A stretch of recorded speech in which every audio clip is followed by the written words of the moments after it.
U.S.-based marine fuel supplier Chemoil Energy debuts in the Singapore market today after aborting plans to list its shares back in October. The listing was 70 times oversubscribed. The company had pulled its Singapore IPO because of a lack of demand at the valuation levels it wanted back then. However, some analysts are saying that the key to this relaunch is the fact that the company's third quarter earnings showed it was doing well, despite a sharp drop in crude and marine fuel prices. This is Singapore. The Singapore listing is part of the company's plans to expand its business regionally. Robert Chandran is CEO of Chemoil Energy, and he joins us now. Thank you so much for joining us today. First, let me ask you about this delayed listing that you had. You tried to come to the market in October. You waited a little bit. You came back again. The price at which you issued your shares today are lower than what you had originally planned on. Does that in any way affect your operational plans or expansion plans, because now you're not able to get as much money as you'd wanted?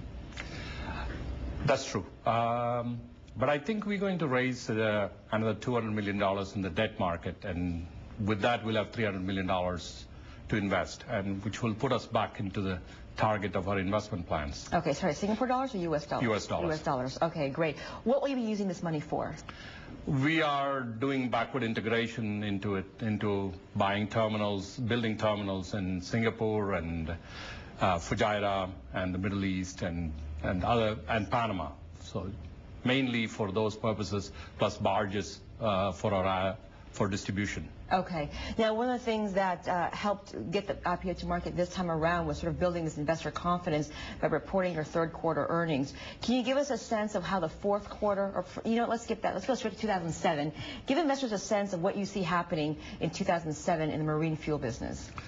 The marine fuel business is a recession-proof business. In the last 10 years, if you looked at the curve of marine fuel growth rate, it has been very constant growth rates. And with all the ups and downs of the economies, the growth rate has been constant. So we expect a reasonable growth rate in the marine fuel business. And Chemoil should expand its fields because we are investing the capital we have raised.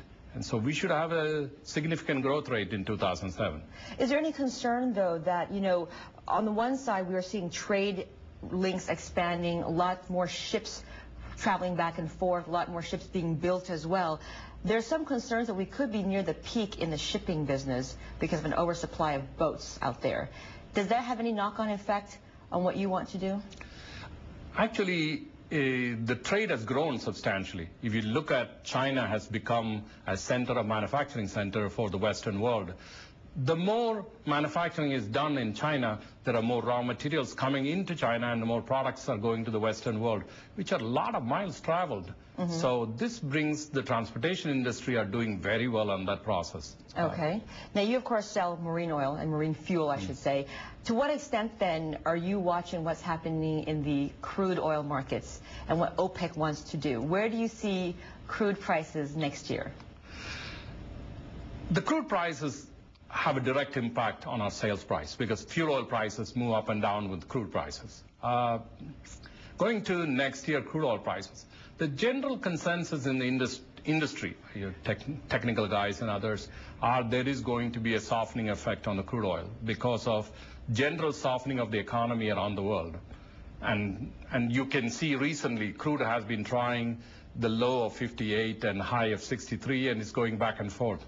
And if it breaks the level of 58, I think it'll touch some lower numbers. Okay, but then how sensitive is marine fuel to changes, fluctuations in the crude price? I mean, jet fuel, for example, for airplanes have not been as sensitive, and that's what airlines complain about. Do you have that luxury in the marine fuel business? I don't think so. Not at all, then. Okay. Well, thank you very much for joining us today, Thank Mr. you. Chandran. That's Robert Chandran. He's the CEO of Chemoil Energy. Well, let's take another quick look at the IPO chart for Chemoil. The issue price for the company was at 45 U.S. cents. It is a dollar-denominated stock on the Singapore Stock Exchange, and right now trading above that at 59 cents.